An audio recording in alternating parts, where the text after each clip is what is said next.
Hi there, and welcome to Fantasy for the Ages, a show where a father and son sit down and talk about fantasy. I'm Zach, the son of that equation. And I'm Jim, the father. Thanks for joining us again today as we hit another episode on Wheel of Time content specifically focused on the next part of The Great Hunt. Zach, how are you doing today? I'm okay. You're okay. Tell us about that, Zach. Yeah, I was up last night, online with friends, doing some drinking, and it's been a rough some morning. more drinking, and some more drinking. It was a good time, but it was definitely more than I usually would do. He did it in a safe environment where he didn't have to drive anywhere. Yeah, I was responsible. I just have had to deal with the consequences. Yes, and let that be an object lesson to all of our listeners out there going, sure, I can drink as much as I want. We've all been there. So today, as we record, I will not be drinking. He will not. He's got a nice, safe Sprite in front of him, and hoping that doesn't come back up. Fingers crossed. All right, but Dad. you know, I gotta say, your college age... I can't say we've all been there. Not everyone goes to college, but we've all been college age. We know how this works. I personally find it really funny that you say college age because... I was out of college by the time I was your age. Yeah, one, you were young when you went to college. Indeed. Because you're a nerd, and I love that. I graduated college when I was 20. But also in America, at least, I know we have plenty of international listeners, and this isn't necessarily true for you. Viva la France. It's still not legal to partake in alcohol when you're most of college age. That being said, doesn't stop anybody. But Nope. just that we're acknowledging, it's the law, and for the FBI agents listening, definitely we're not Tapping the encouraging line. to do that. But we are all perfectly legal here. Yes. Yes. Now, I do not have the same problem you had, so I am drinking, but, it didn't feel like going for a cocktail today, so I almost feel like I'm letting down our listeners, but sorry, I'm just going back with a nice white wine, Pinot Grigio. I've got those frozen grapes in the glass again, and it's just nice, simple, and that's where I'm at today. Sometimes that's what you need. It's what's calling to you. That's right. Anything else about how things have been for you lately? We rolled right from how you doing to what you drinking. Boom. It's been fairly normal, casual time for me. It's a lot of fun going on, a lot of things picking up as I'm looking at the future, the summer, but nothing too much this week. You? Well, we're actually recording on a Saturday instead of our normal Sunday time because... That's what you've got coming up. I'm leaving on a business trip. This past week... it was just a pretty normal week. Next week's the crazy one. Oh, man. On the road Sunday, Monday, Tuesday. Back on the road Thursday and Friday. It's like, sheesh, I must be vaccinated or something. Which I am, yes. As an educator, and most of the people I'm spending time with are educators. Thankfully, here in America, that means we've gotten vaccinated. So I can get back to a little more regular business. But it shouldn't stop us from our regular recording schedule next weekend, nor should it stop me from having things ready to drop at our usual times. Fantastic. Love to hear it. Speaking of usual times and regular routines, we've got an episode to record now. We do. We're getting into the Great Hunt, like you said. I think chapter 20 is where we're starting. Start with 20, go through 21. Fantastic. All right, chapter 20 is called Sidene. Where have we heard Sidene before? What is that? Something magical, maybe? Nah, it's definitely like a stir-fry dish or something. Yeah, I don't think so. Pork Sidene. Yeah. It doesn't walk, Zach. It doesn't walk. So this picks up right where we left off from chapter 19. Rand is keeping Loial, Hurin, and Selene moving all night, getting away from Pat and Fain, getting closer to Cairhien. Yep. Gotta stay away from all those Trollocs and Darkfriends. Specifically, Fain's Trollocs and Darkfriends. Yes, indeed. They've kept going all through the night. They don't even take a pause until dawn. At that point, Rand's... Okay, brief pause, because he's starting to feel bad. Loial has been running with the horses galloping. He's been running all night. Now, we don't know exactly how long they have actually been running, because it wasn't like it had just gotten dark. True, it was night already, but it was hours. So, yeah, no, it's been probably like, I don't know, 4 or 5 hours. Loial never flagged. Oh, he's practically... No, I can't say that because we haven't talked about them much yet. No, you can't say that at all. Those of you who are first-time readers know what I almost said. We'll go there.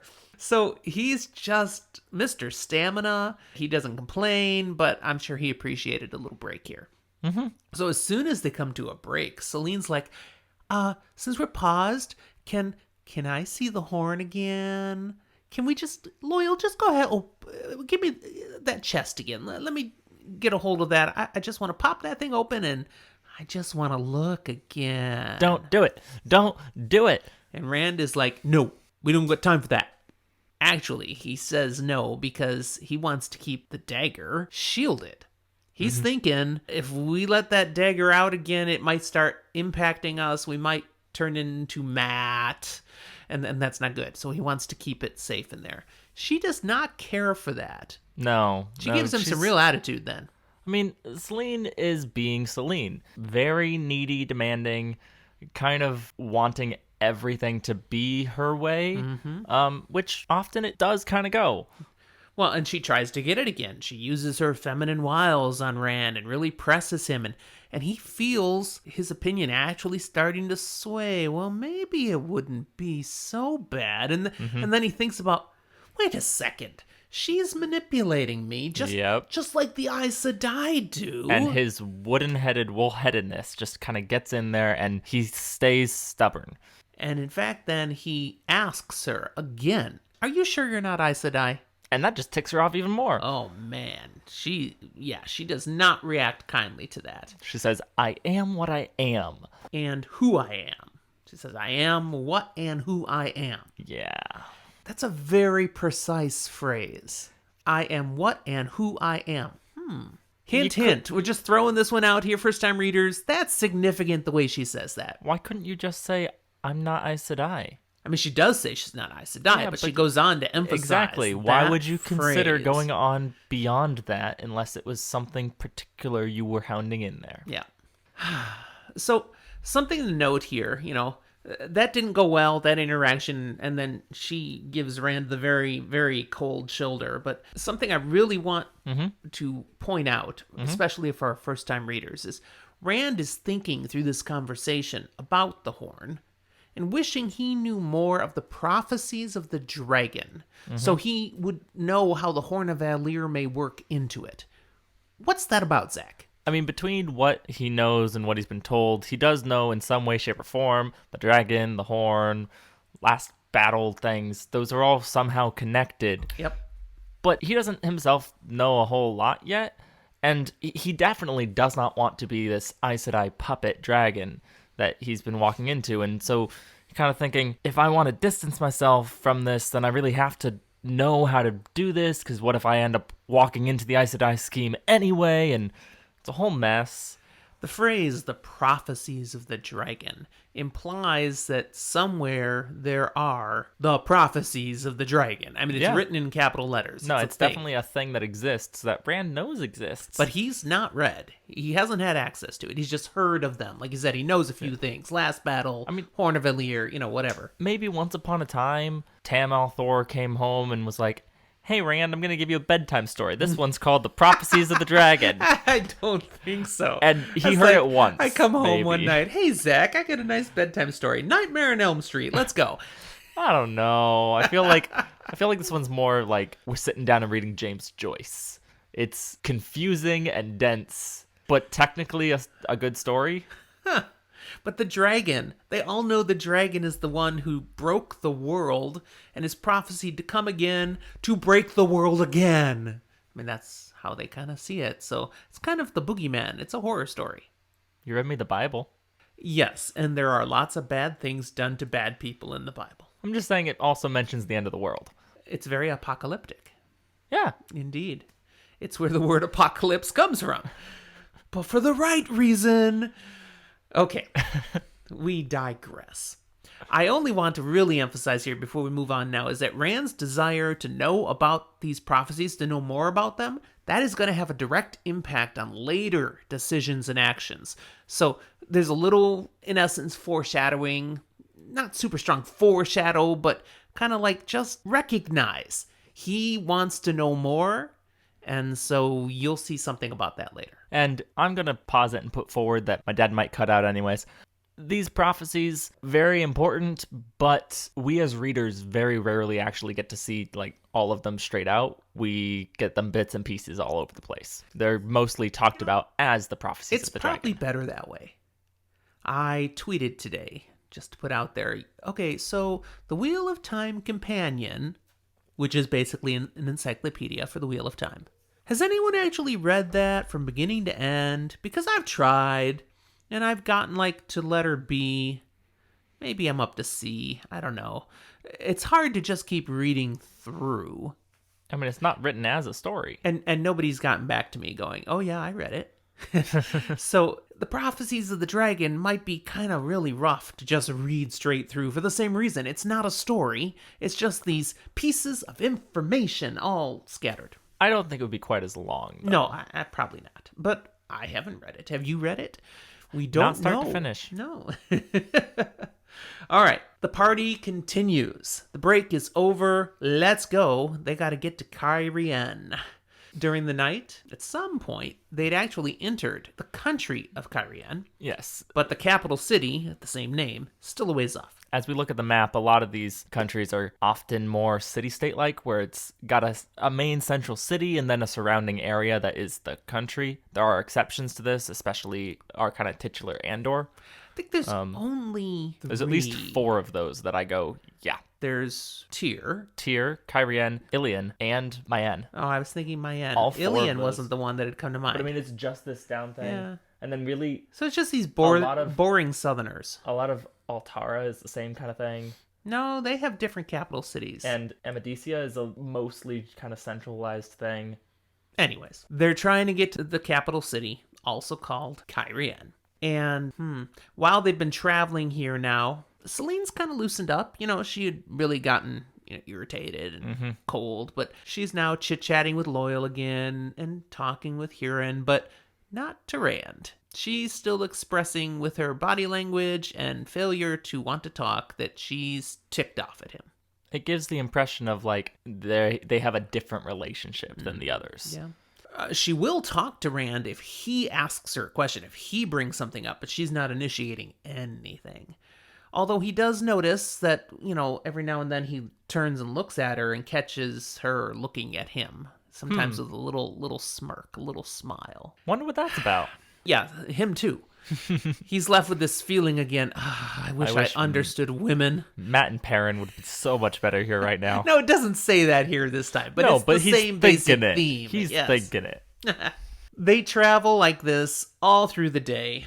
And as the day is getting near its end, the sun is close to the horizon, they are approaching a village. And yay, Rand's like, hey, we'll be able to sleep in an inn tonight, not another day sleeping on the ground. Thank goodness. Yeah, Loial and Hurin are like, whoop, whoop, whoop, whoop, yeah. But Selene's like, are you sure? I think I'd rather avoid away the from people. It wouldn't be so bad to sleep out here again. Besides, Especially, there could be Darkfriends in that village. that's right, we have this horn to protect. And if we go in there, they might see it. They might take it. We can't have them taking the glory, Rand. But Rand's like, yeah, about that. A village, it's a little safer than just being out on our own. If Fain comes rolling up, we will have the fair warning of people screaming that there are Trollocs. That's right. And check this out. And he pulls a blanket out, and he puts it over the chest. Look, Milady's chest of clothes. And Loial and Hurin are kind of chuckling. Yeah, that works. Yeah, good one. I mean, it actually is fairly convincing, especially with her haughty attitude. And Selene is not amused. Nor does she seem satisfied. As they continue to approach the town, Rand is distracted by something he sees off to the left. And he's like, this is interesting. And he just heads that way. And the rest are like, Rand, no, the town's over there. But no, he's squirrel. He's heading over. Shiny. And he reaches the edge of a hill, and there's a sudden drop-off. And there's this big open area in front of him now, where there's an excavation going on. There's a dig. And he sees about a dozen men down in there. But everybody, there's no digging going on. It's like it's end of the day. They're just kind of settling in. There's a fire started down there now. But it's amazing what he sees. there's this massive stone hand rising out from the ground, having been revealed, and it's clutching this crystal sphere. Perfectly smooth, about 20 paces wide. This thing is huge. It's ridiculous. And a little ways away, there's the face of a man, bearded man, proportionally the right size to match with this hand and sphere.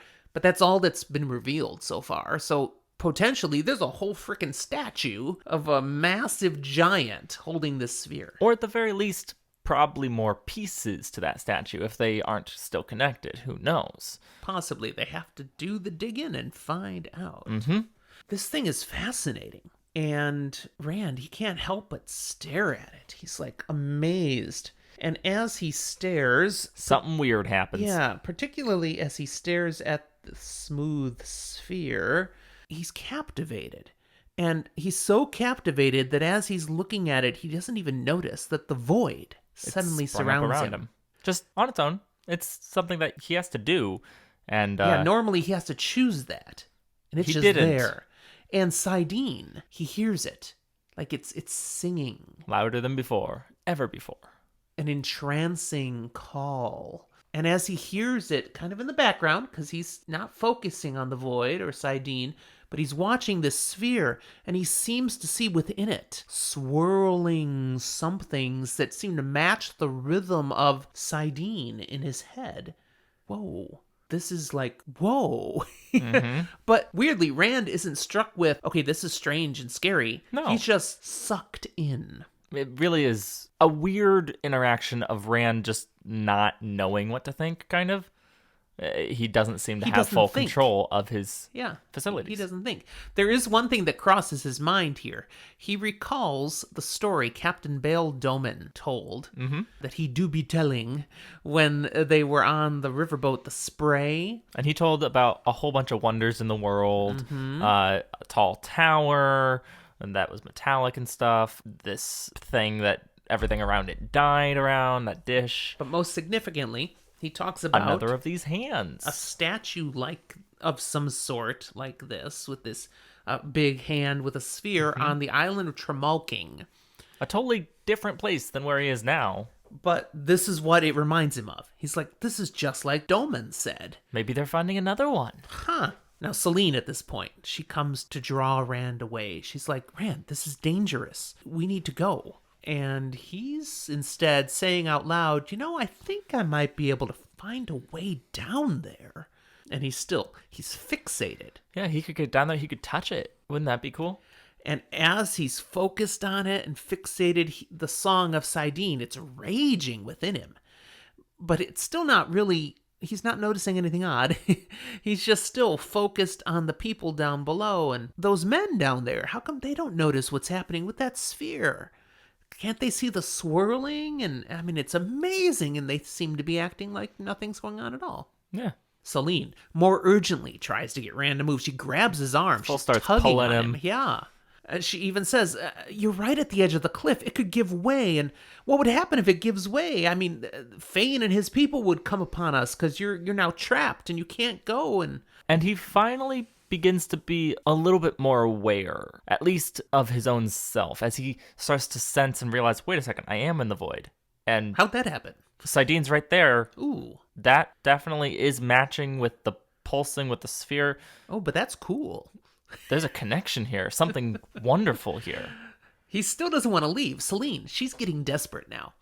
She starts promising, I'll go to the village like you want me to, and I won't say anything about the horn anymore. Rand, we just have to leave now. She appears genuinely worried, even maybe afraid. And so Rand being Rand, when a woman is worried... Yes, that gets through finally. It's enough for him to try and turn away, release the void, and... It doesn't let go. I don't want to go. He's still surrounded by the void. In essence, he's trapped in the void. And now that he's a little bit more acknowledging this is a problem, a little bit. Yeah, and Sidene, the singing is like filling him. It's in his bones. Now, he's not in Sidene. No, it's just right next to him. It's like the vibrations of the music. It's just filling him up. It's all-encompassing. And so Saidin is his neighbor, and they have the bass pushed all the way up. there you go. for I their like house that. party. That's pretty much it. You can feel it. And he starts fighting it. He's like, no, I wanted to get out of the void. I will get out of the void. And he starts reciting a verse for fighting against the dark that he learned back in the Borderlands. And he's just muttering it to himself as a kind of a mantra as he tries to get loose and until he finally gets to the last word and he shouts it out as he breaks free. And he shouts and his horse startles and backs away from the cliff, which is good because if he startled and jumped forward, it's a long drop down. And everyone else is kind of like, whoa, Rand, what the hell, man? Because he was just sitting there on his horse. Yeah, all they Eventually, could see. He starts muttering to himself and then shouts. Selene knew something's going on. She's been trying to pull him back, but yeah, as Loial and Hurin are looking, he's just sitting there, stiff as a statue watching a statue. Mm-hmm. He's a stiff watching a stiff. I mean, it's enough that Loial comments about it. Yeah, are you ill? You're acting more and more oddly every day. I don't know. Maybe he's going mad. Who knows? Hurin notes, those workers down there, I think they heard you. They're like some ants down there now busy. And perhaps they're going to come check them out. And Rand's like, yeah, well, maybe it would be good for us to make ourselves scarce now. There does not appear to be a way up or down from the side that they're looking. So they have an opportunity. Let's scatter. Mm-hmm. And so off they go. And they're going to head to that town. Now, Zach. Yes. Question for you. What might we be able to postulate was going on, really, with Rand and that statue? What would be theories that a first-time reader might deduce? So on a first-time read, I'm sitting there going, this is something power-related? Makes sense. But what? I mean, there was definitely something freaky going on with the void and Saidin and the swirling in the sphere. I mean, that's obvious. I remember looking at it and reading and going, well, we've seen other things that were created with the power. We heard mention of the ways, and they had like traps in there for shadow spawn, or maybe there were things for channelers as well, and maybe this is a bad thing for Rand, and Selene knows about it because she read all those books. And although I'm not sure we can tell that Selene knew anything about it. She just knew Rand was acting weird. Yeah. And too close to the edge, you know. You ever seen somebody standing too close to an edge? You're like, dude, get back, you know. And yet the impression I always got reading it was it seemed Selene was afraid, but almost like she was afraid of the object, not the cliff. Though she never referenced the object. No. But we're sitting here with our entire focus for the chapter being on Rand to the object. And maybe it is she's just worried the horse is going to break a leg and he's going to go tumble and die. But I always thought that was a little too surface level. Okay. Considering that every time Selene does or says something, it almost always is something new for us. Okay. Well, they reach the town. And when they get to the town, the people, friendly enough. They don't pay them much mind, but they also don't seem shocked to have strangers in the town. And in particular, they don't react to Loial. You know, there's no torches and tar and feathers. Trolloc! No, they seem to know. They must have seen Ogier before. Yeah, that's nice. Not so unfamiliar. They make it to an inn in the town called the Nine Rings. And Rand given to the smiles. Lords and Men? Ha, nice. I like that. The Nine Rings. The Ring Wraiths. I'm trying to think of their actual words. Because I went to Myrdril, and that's not what they're called. The Nazgul? Nazgul, thank you. I'm like, I'm having a crossover, and it's like, no. The Nazgul. Anyways, Rand is smiling, not because he's thinking of Tolkien's Nazgul. He's thinking of the Nine Rings as one of his favorite stories that Tam used to tell him as a kid. It could be about, maybe it is the Lord of the Rings. That's awesome. Maybe that's the story. But no, that's about the one ring that rules them all, not about the nine rings that makes them chumps. Maybe it's just a story from that time. It could be a Tolkien story in this world. I think it's an intentional reference. It could be another nod. Oh, that's funny. So while Rand is feeling good-humored here, thinking back on good days, Selene, she's not so happy. She actually looks uneasy. She tells Rand that, your behavior at the cliff, it terrified me. You could have killed yourself there. And then she goes on to make a direct plea. Ride with me. Tonight. Now. Bring the horn. I will stay by your side forever. Think of it. Me by your side and the Horn of Valir in your hands. And that will only be the beginning. I promise. What more could you ask for? Well, let's start with not the horn. Rand just doesn't want it. She doesn't get this. It's not for me. So she brusquely turns away again, the literal cold shoulder, and that's where chapter 20 ends. That's not a bad place to end a chapter. No, with the brush off. Chapter 21 picks right up, so we have no time gap. They walk into that inn, the Nine Rings. And that's what the chapter is called, yes? Yes, it is. So maybe we get to see some Nazgul this time? Maybe. Maybe not. Probably not. They enter and find a group of hobbits. No, they didn't. But technically they did, because they find 7 men who are Cairhien, who are traditionally short. So I guess kind of they find hobbits. Okay, they find a group of men dicing in the common room. And something tells Rand by the way they are dressed, not that they're in uniforms, but just the way they look, carry themselves. I think their haircuts, he feels like they're soldiers. I mean, it's usually, you can tell, even in today's world, a lot of times the way a soldier carries oneself is different than a layman. And that's not always true, and sometimes it doesn't carry over entirely, but there are little things that one might notice. Something that also perhaps contributes to that is there's one other person sitting off at a table by himself, eating a meal, who's clearly dressed as an officer. Yeah. All of them look up as the group walks in, as does the innkeeper. And she approaches them right away, and she welcomes them, and visually concludes very quickly they are a lord and a lady with their followers. Although Loial, bit of an unusual one, being an Ogier. Mm-hmm. But just taking in their dress, the way they look. Let's be real. If they do have some familiarity with Ogier, it's probably less confusing to see an Ogier next to a lord and lady than it would be next to a farmhand. Sure. Her eyes seem to catch everything. And she's very clearly inquisitive. And she starts asking some questions. Mm-hmm. And at one point, Hurin answers one of the questions, and she's like, what? You let your man talk for you? Oh, okay, clearly you're not from around here. You're a foreign lord. But this isn't as completely shocking to her, because it comes out she's not from around here either. She's not a Cairhien.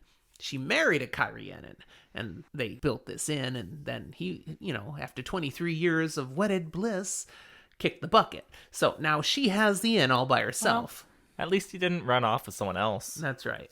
So she understands, okay, well, people in other places, they do things a little differently. Okay. Mm-hmm. She wants to know about them. Where are you from? What's going on? And she learns from Rand that, he's from Andor. And Loial, she said, are you from Stedding Sofu, which is the close one to Cairhien? And he's like, oh, no.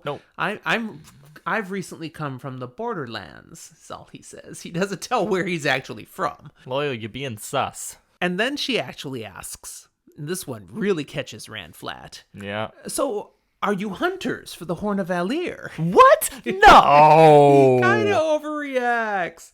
It's like, why would you think we were? And she just she rolls with it, even though it's a huge, ridiculous overreaction, so she clearly is going to think he actually is. But of course, we know they're not.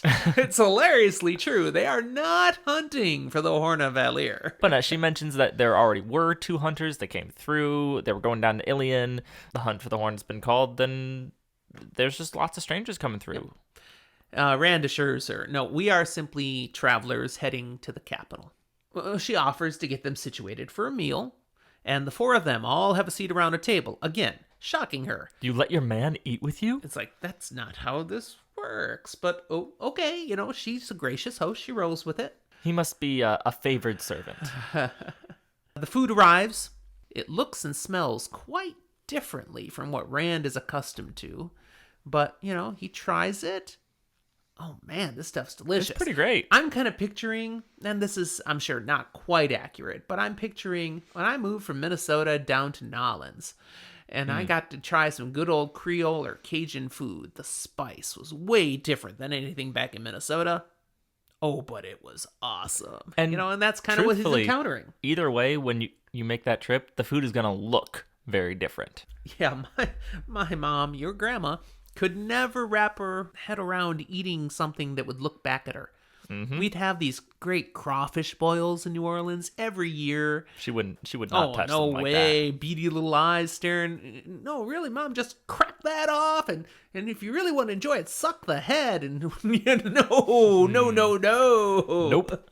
Yes, things are different in different places. But Rand is loving this stuff. He cleans his plate. It's delicious. Hurin cleans his plate. Loial asks for seconds, and she's like, "Oh yes, we know, Ogier, you have big appetites." Snapping her fingers, get some more. Selene, well, she's a little more prim and ladylike. She's just picking at a little bit. She doesn't even finish half the plate, and then has a serving take it away. Then again, she said she was a Cairhien lady. Maybe this is just food she has all the time, or even lower down on the scale for her, and so she's not quite as interested in it. Could be, she's used to high-quality Cairhien food, and this is just common room just fare. an inn. Yeah. Now, we get a moment of awkward humor at this point, when the innkeeper, who we learn her name is Mistress Madwyn, she comes up to ask if Rand's man, Hurin, would favor the common room with a tune. See, she'd noticed that the pack that Hurin had carried in has a flute case, obviously visible. And she assumes he must play. It's his. And Hurin's like, I don't play. And Rand's like, oh, no, I'm the one that plays. And now she's mortified. Mm-hmm. Mortified in multiple ways. One, because just messed up and mistakenly thought that the hired man was the one who could play, not the Lord. But then a step further, has made a request that they play in the common room. The Lord play in a common room? Oh, goodness me. It's not so weird that the Lord can play the flute. No, but to ask a Lord to play in just a common room. Right. She'd only asked because she usually has a musician, but he just up and got married a couple days back. And good for him. He's now farming, so he's no longer here to sing and play, so... But, Rand likes playing. He does. He doesn't even think about this long at all. He's like, no worries. I got this. And he pulls out the flute and starts playing some tunes. I have to imagine all that time up in Faldara, he was practicing with the sword, but he also spent some time practicing the flute, because if you don't, you get kind of rusty. Although he had all that time on the Camelin Road traveling with Matt, and they were singing for their supper and playing the tunes. I think he got pretty good. I mean, that was a long time. It wasn't that long. It was a couple of weeks. And he's had over a month off. You could be right, though. It could be something he finds relaxing, to just play a little flute from time to time. Or people don't have very high standards and think it's fine that Rand is just okay. And if he is just okay, he's a lord in their eyes, so they wouldn't dare tell him that. Well, he seems to be a little more than okay, because as he keeps playing tune after tune, the soldiers start singing along, and they start joking and getting more raucous. They're enjoying the music. Good. They probably also are enjoying the drinks. Rand notices at one point, that happens, I hear. At one point, he notices that they're singing along, but that's not the song he's playing, which, points out, a lot of these tunes are very common across all of the Westland, but in different nations, they don't necessarily mean the same song. Mm-hmm. Same tune, different words. When he finishes with the flute, and he's clearly ready to stop, the officer in the room stands up. And the soldiers, who'd been having this great time laughing and cajoling, they just, mid-laugh, go silent. They also all rise. They bow to the officer, they bow to Rand, and they leave the room without looking back. Well, that's weird. Yeah, there's some sort of nonverbal signal when the officer stands up. And then he walks over to Rand, and he introduces himself as Aldrin Caldevin. That's a fun name. I almost said it right. Caldevin. Gotta say that right. It's a VW. It looks like Caldevin to It's me. a bug.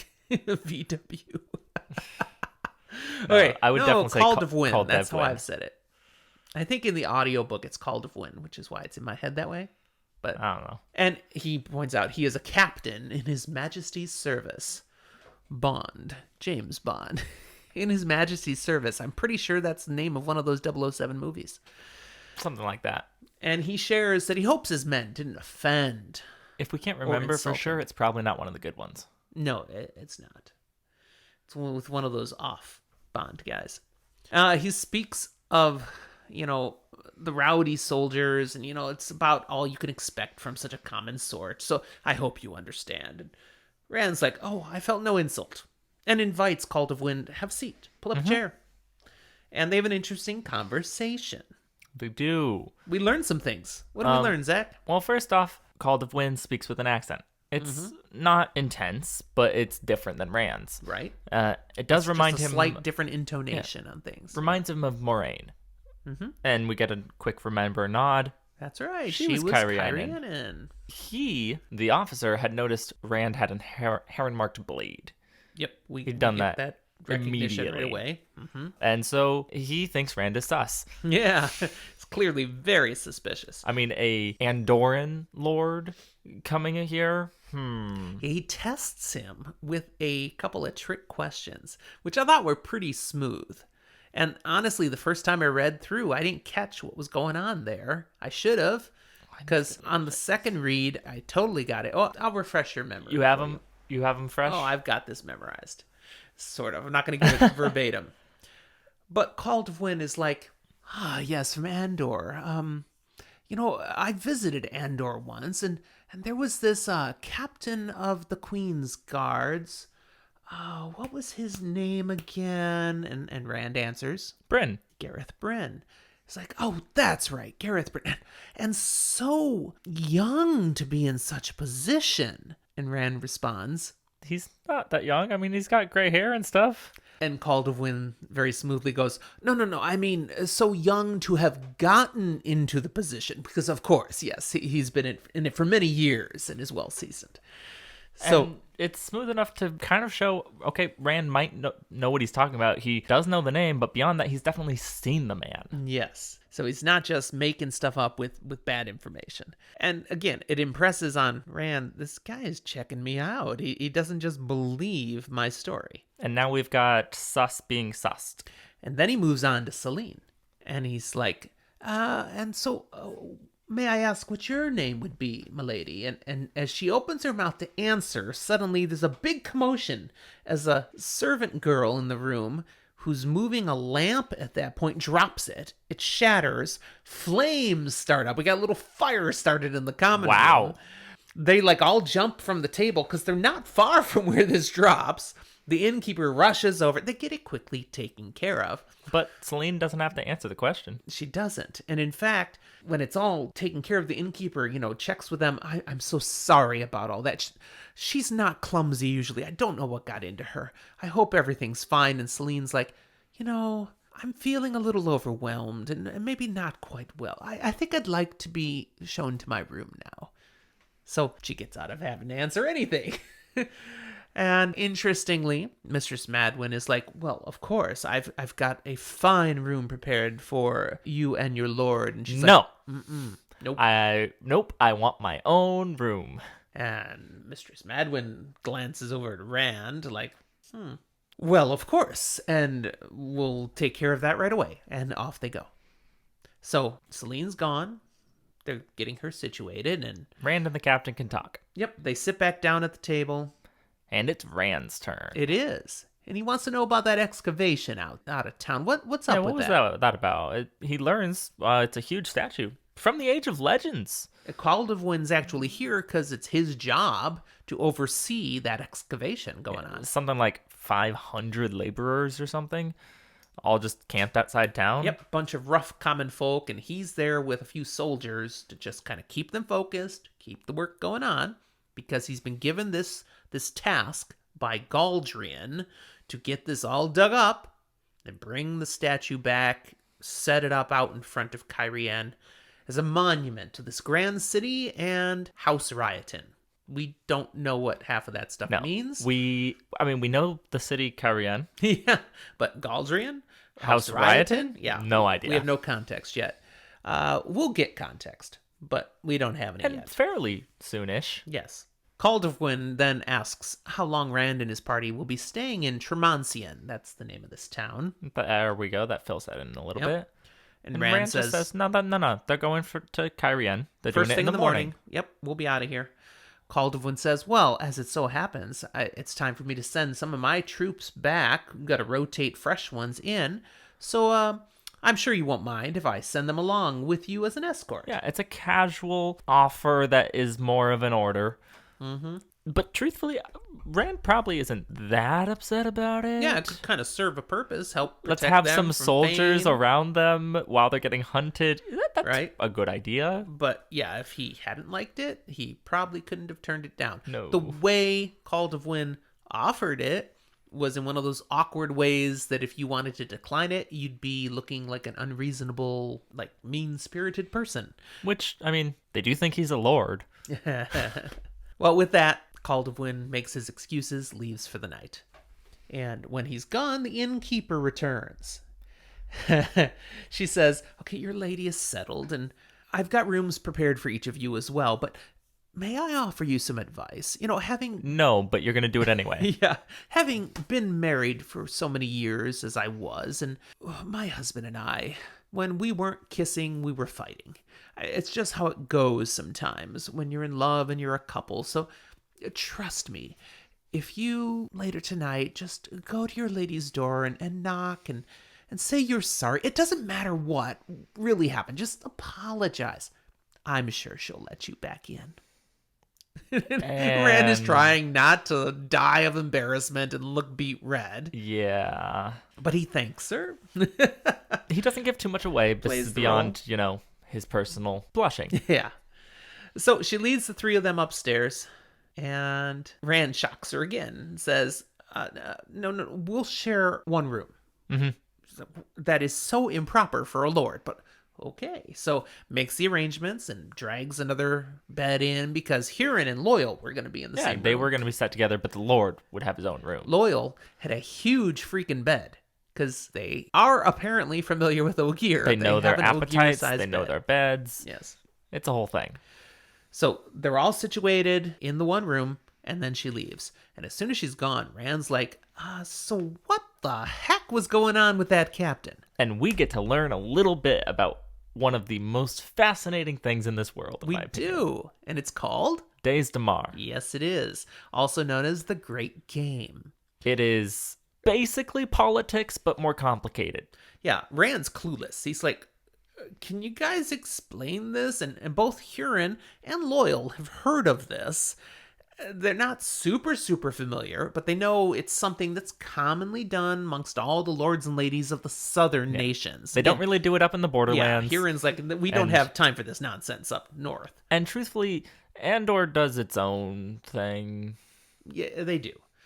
Would you, the book, through Hurin and Loial, give us an introduction to Days Damar? Would you, for our listeners, just on your own, try to explain this a little bit? Loosely, the behind-the-scenes interactions between largely nobility, but not only, as you jostle for position and power, and you say things one way but twist them another way, and make your different schemes here and there for your own personal gain. It reminds me a lot then as we get time and time again in A Song of Ice and Fire. We see it's the main driving force behind that story. Mm-hmm. And that's really what we're seeing here in these southern nations. If someone wants to ascend to the throne next, they're going to politically maneuver their way around and organize situations, some of which might be lethal to some people and some of which might just be things that give people money or benefit. And the next thing you know, 15 years later, they're just on the throne. How'd that happen? Mm-hmm.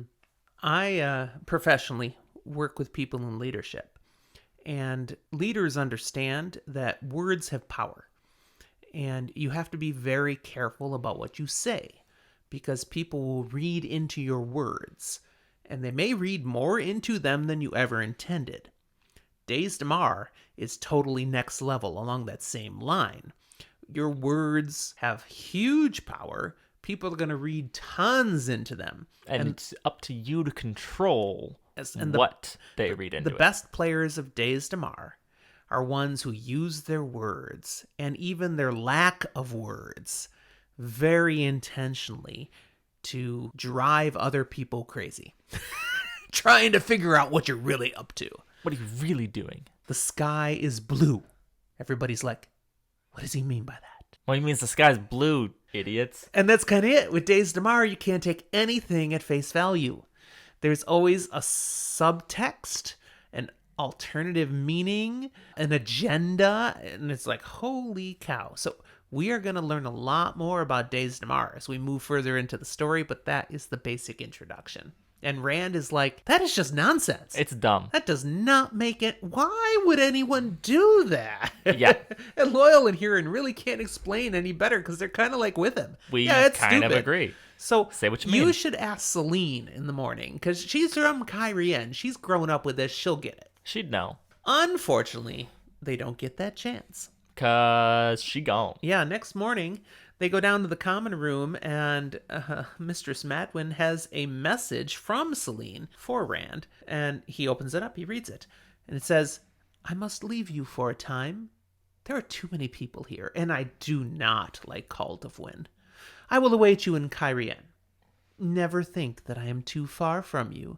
You will be in my thoughts always, as I know that I am in yours. Well, that's very presumptuous. Feels like she's playing the game. Yeah. A little Dies Damar. It's an odd note. It's an interesting note. It's a very puzzling note. Do you have any other comments about that note? Anything in there we should draw something from? We don't have to worry about Selene for the next little while. Whoop, whoop. I find it puzzling that there's too many people here, so I'm going to meet you in Cairhien. Where there's more people. Yeah. Yeah. What? That doesn't make any that's sense. Definitely a bigger town. So, I do want to throw out here that first-time readers, this note actually reveals a good deal that you cannot possibly understand right now. You do not have enough context. I just want you to remember this note. Maybe bookmark it, put a sticky on it, something. Because later on, you come back and look at this note and you'll be like, oh, really? That's what she meant. Okay. So just trust us. There is meaning here. But if you don't understand it, you're normal. You don't have enough information to understand it. I'll be honest, when I first read, Selene mysteriously shows up for a bit and then disappears here, and I'm like, well, we will never see her again. It's like, whatever, that was weird. She walked herself in and out of the story. Crazy chick gone. Yay! Well, once Rand and the gang gather their things and head outside, they find Cult of Wind already on site with another younger officer and about 50 soldiers. Yeah, I just have a few that need to rotate back. 50 soldiers. It's just a few. Ready to ride. It's just like half of his soldiers or something. I don't know. Cult of Wind introduces the officer to Rand, says he will be commanding your escort. And Rand smoothly shares, an escort will be welcome, Captain. Cult of Wind comments on the clearly heavy, still blanket-covered chest that Loial is carrying over to the horse. And Loial, he practically misses a step. It's like, what? No, you're not supposed to notice me. But no, he comes up with a really, really good He does. cover story. Yeah, he says. That he doesn't want to be far from his books. With a big smile on his face. And, it does make for a good cover story. Cause books are heavy. Holy cow. Again, moved around the country many times. There is a reason why you've switched to ebooks. Yes, I'm tired of... I still have so many books around this house. And now I'm replacing, my smaller Wheel of Time books with the full-size hardcovers. But that's because I plan to retire here now. I'm done moving. Okay, finally, Cult of Wind comments on the Lady Selene. No, not Selene. He doesn't know her name. The lady is not down yet. Mm-hmm. And Rand shares, oh yeah, she gone. That's true. She is. She not left during during the night. Now, well, that's Cult of weird. Wind, yeah, he's shocked. And his shock reveals a couple of things. First off, he had someone at least watching the inn. Yeah, turns right to one of his officers, starts talking, and it's like, huh. Yeah, she shouldn't have been able to get away unseen. He was watching the inn, his people. But somehow she did get away. And that means Selene has some way to do that. She's got skills. Or maybe she just, full on seduced the officer on watch and he doesn't want to say anything because he's embarrassed. That's probably not it, but it's possible. Maybe she gave him a massive cold shoulder so he couldn't notice her. Well, with that, company heads off for Cairhien. Good. And that's the end of the chapter. And that's the end of the episode. They head off for Cairhien. Cairhien is the people. Oh, yeah, sorry. I did that so well all the way through and then just one extra syllable at the last time. Well, it's one extra syllable in your notes. Oh, messing up my flawed typing. Okay. As we move further into these books, there's going to be more and more details that may seem small at the time, but are going to hold great significance. And I'll usually let my dad highlight them because otherwise I will give things away. But, I think this is an appropriate time for us to start taking a moment at the end of our recordings to just say, hey, any final thoughts? What reveals strike you as the most significant in this section? I've said it before. I'll say it many more times. Selene sus. There you go. That's definitely one. And I'm not promising we'll always take time for this. It's only when we haven't been ridiculously long. When it's not a 2-hour episode. Yeah, we're not even an hour yet, so we can talk. Yeah, so Selene, there's something messed up with this chick. I like in this chapter we get kind of our first real look into what happens when people beyond just the Borderlanders react to Rand's clothing. Oh, he's instantly a lord. And no doubt. When he doesn't immediately fight it all the way or whatever, things go well for them. Yeah, he's rolling with it now. Yeah, and it's working. I enjoy Loial's growing comments on Rand's madness when Loial doesn't know anything. He's just a genuine guy. Rand, you acting weird, man. And he's noticing. And I enjoyed the first introduction of Days Damar. That's pretty cool. Yeah, because that's going to become something more significant. We'll have a lot of fun with Days Damar for many, many books. I think some of the further interactions within this book are some of my favorite for Days Damar. But it does, I guess, start here. That it does. Okay, then. That's a wrap on this episode. Woo! Good job, Zach. As always, we want to invite you to subscribe if you are not yet a subscriber. If you just somehow stumbled blindly onto episode 29, we got 28 other episodes, and we're still making more. So please stick around. Also, we'd love if you'd help us spread the joy by giving us a rating and review us. Or, just talking to people. That works too. Tell people. Make a referral. We also would love to hear from you. We get practically giddy when somebody directly responds related to our podcast. It's pretty great. Yeah. So you've got lots of options to do that. We can be reached at FantasyForTheAges@gmail.com or any of our social medias, be it Twitter, Facebook, or Instagram, or you can talk with us directly on Discord. Yes. We have a small but mighty gathering there so far. We'd love to have you added to it. People comment things they thought about when they heard the episodes and other random things about fantasy fiction. We'll talk about anything. We love it all. It's a great place to just chat. Definitely. And we do want to invite you that if you want to go next level to help and support us, we have a Patreon page where you can become a patron of Fantasy for the Ages. And depending on the tiers, you might come join us live or even gain some access to some private episodes that are just for our patrons. Yeah, if you've never heard of Patreon, that means you give us money. You don't have to give us a lot. You can give us just $1 a month. I mean, who can't afford $1 a month? Seriously. Well, there are people, but they probably don't have devices to listen to this. Yeah, $1 a month. It helps us offset our costs for hosting the site where this gets uploaded and the equipment we've bought so that we don't sound absolutely terrible. If you've listened from the beginning, episode you made it through episode 4. Sorry, but we're not like that anymore because we've poured money into this. It's our hobby. We enjoy it. But, I like my wife not being mad at me. That's true. Yeah, so anyone want to support us, we will thank you eternally, and we're even making content just for you. We've recently recorded our first Patreon-only episode. It's not yet dropped, but by the time you're hearing this, it probably is, because I'm a quarter of the way through editing, and we'll get it done soon. So watch for more things like that, just little goodies that we give to people who are supporting us on Patreon. Absolutely. That's all I've got, Zach. You got anything else? I've got nothing. All right, we'll talk to you next time.